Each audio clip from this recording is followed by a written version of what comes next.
Munike kapya sikwano change obanza labanze kanzu kusaba mampuzinze awayo mwana ninote nimojo ndoza pe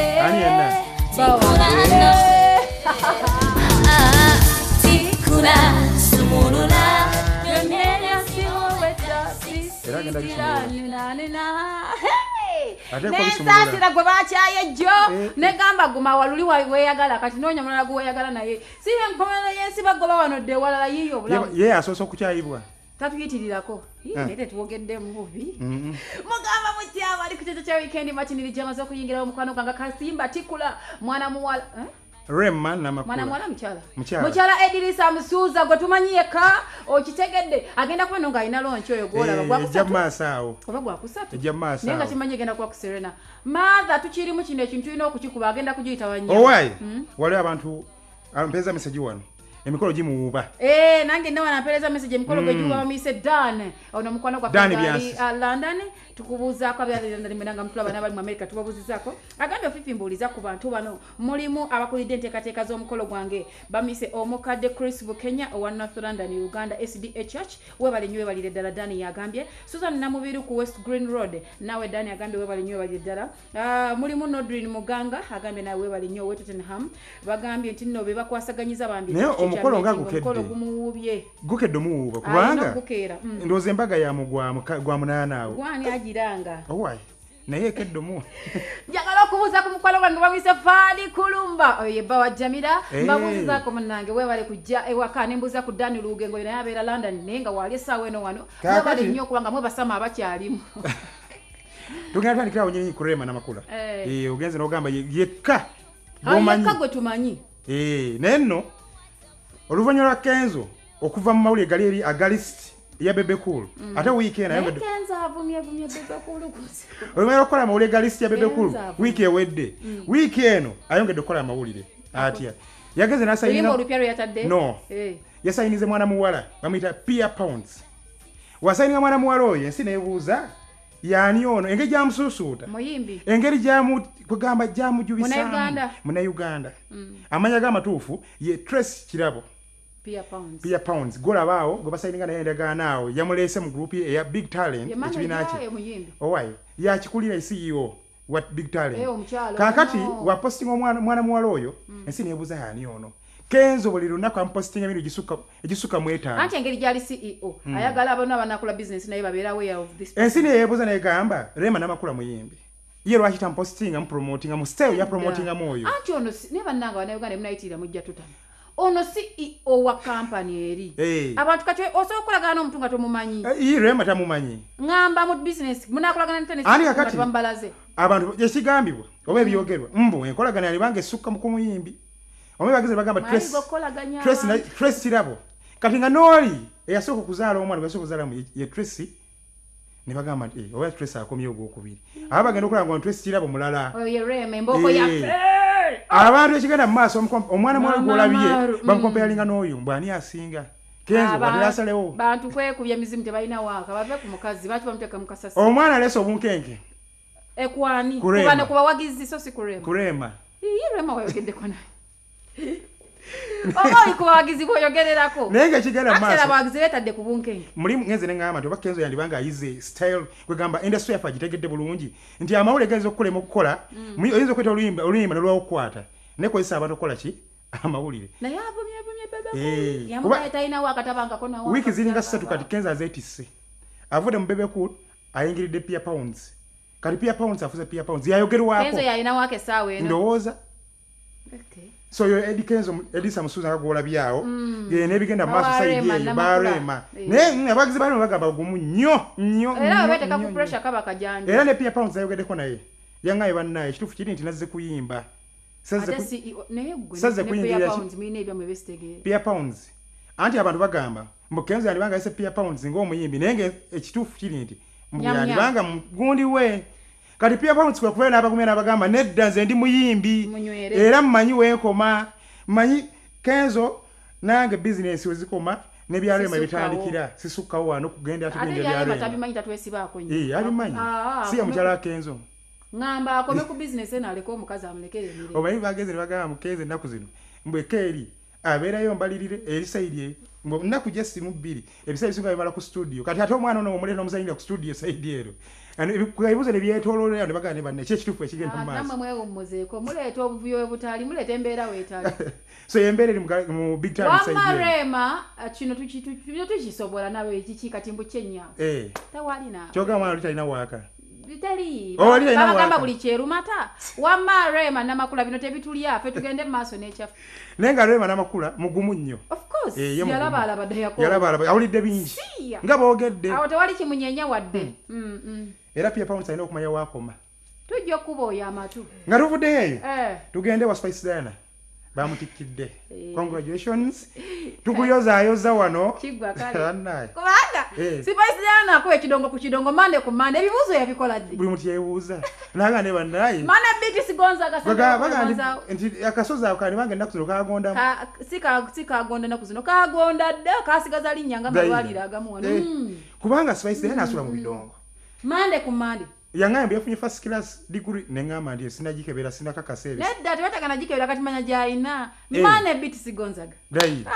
ne mama yasanyuse of course mama yagambye ndi mwana we bamugeredde ebintu ne baga simayi mulwadde simayi bikoze biti asimayi ate mulwadde atenga lwadde ki byayogedde wali mama kumukolo mama nenge essanyu erimwogeza ebyo ndi mwana bamwogedde ebigambo bingi naye musanyu finally akikubye bamutikidde namuyozaliza kubanga si buli muntu kyakyambala ekintu ekyo omanyi omukolo oyinza okukola omukolo naye gwina okwerako amawulire fuuka ate omukolo ogw'enjawulo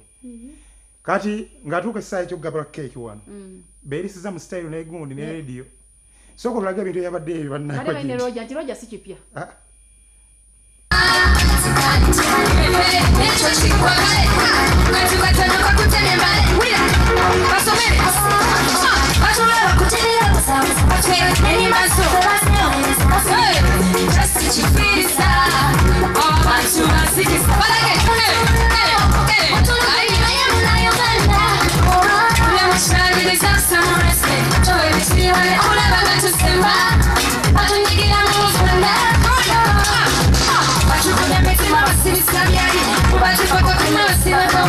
badde kola industrial fine art and design badde ndiringa mbya fashion and design graphics kosi yange badde nene nnyo era njize ebintu bingi nnyo maaso awo mujja kuba mulaba waka wange byenjize emyaka 3 gye mbadde makerere nakimanya nti nno nfuuse star kuba music yansanga already nsoma nga ndi mu high school naye nandibadde nkomaawo kuba nali nkutte ku ssente ng'ebisinga byonna ng'omuwala omuto nga byetuusaako naye nagamba nti ate kansome olw'ensonga nti ekitabo tekirimba mu maaso eyo tomanyi obulamu gye buli nkasuka nti okusoma teguli ntaasa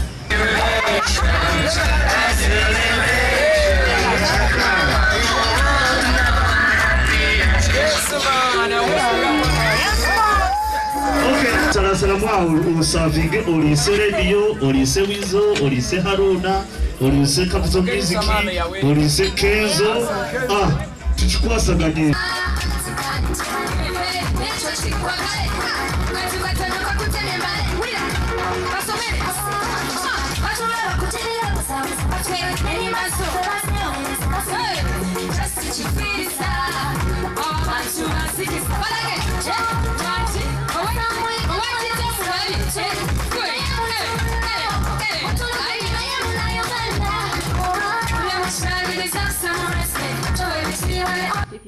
Owai.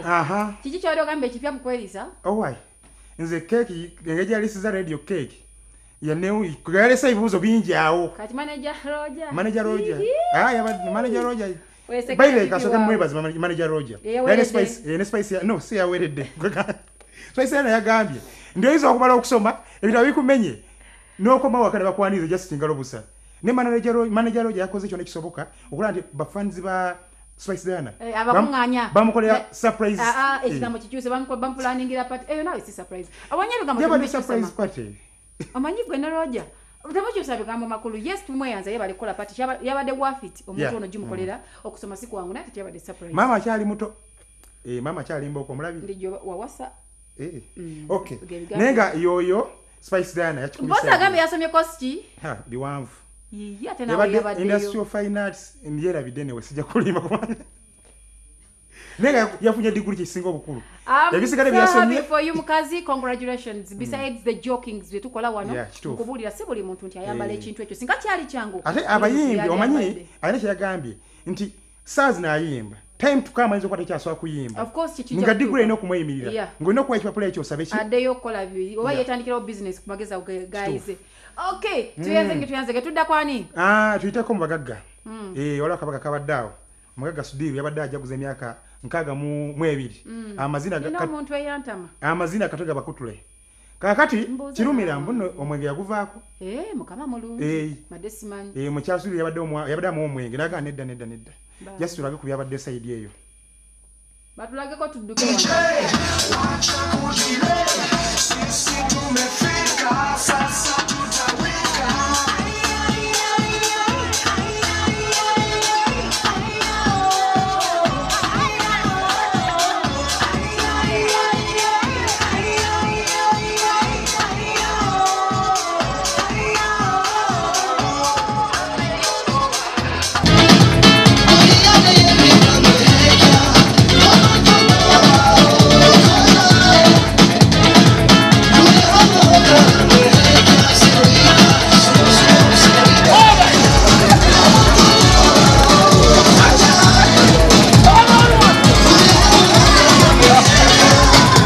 man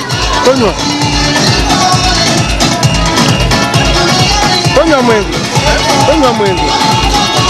owange akulikira ddala amazaalibwa tumuwoza ese tubugamba naye mukama kapati kalieri ng'omukulu ali mugundi masiga mbadde just kalagako bulazi tuve wano omukulu masiga nga kalayo kyafumbye baati yayise yabayise bayite emmere nga tebatuuka n'agamba nedda kambi ekwatiremu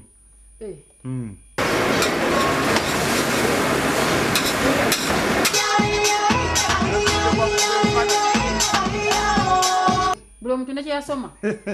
bw'olaba bagwira nga oli musawo okukwata kanyula gikuba omuntu obudde wano wenjagala okusibula nga mbuuza ku mwena abe ku ebifaananyi n'abagagga ne mututaaginga nga mulowooza bakwano bammwe oli kwani oyo lwaki onjagaza entalo ndeka nkola okunvuma naye nga mututama kale byiteekeyo totutaginga notaginga pipi notaginga seguya notaginga ndijo notaginga bwa mawulire tukukoye yalibanga naye afuse bloga mu mbeere okay ngenda kubamba sibulira wano nyongera okujozayeza mwe nabambya abatikidwa naye nga nyongera basi bire ntanda temusosola mirimu gwasoma nga tekunajja soka weyiyobeko kyotandika nakyo abaana ba P7 tukyabagamba congratulations naye olugendo lutandika butandisi mwekuume out there sirimu jali sirimu jali ate munanga alumanga oli mu group mwewaga naye nga gye biggwera obeera munanga ajja kukwata abasinga fana mwe mweteketeke ebyammwe bijja abatafunye sente zigenda ku university nga bakutudde ku course respect your parents si buli agenda ku university David Lutalo obulungi David Lutalo vision group ya mutadde mu sente ayina kyabadde akozeewo just bude butukutte naye nga 26 ali wano olugogo mujje bambi muwagire mujje mu bujjuvu wolololo okubisa ndulu bazi weero regiment ninokubayo